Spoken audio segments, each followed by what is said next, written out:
So if you wish to paste your image into Excel, open up your image, then copy it. So I'll right click copy.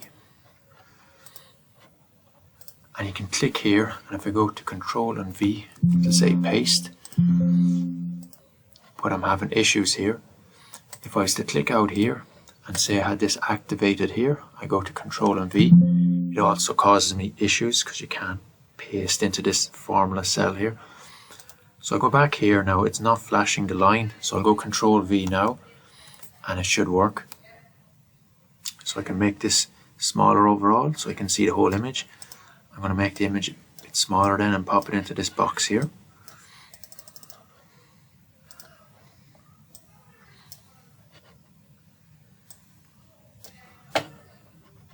I'll make the whole thing bigger again, and if you can put in some labels as well. So if you go up to format here, and there should be lines somewhere. Can you see shapes or something?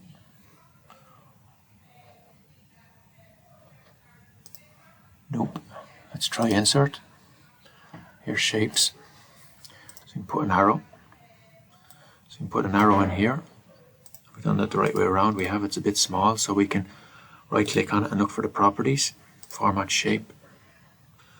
So we have line width here. We can move it up, make it a bit clearer for everyone. And we might put in a little text box then. Insert text box. And you can give that a title then for whatever you want.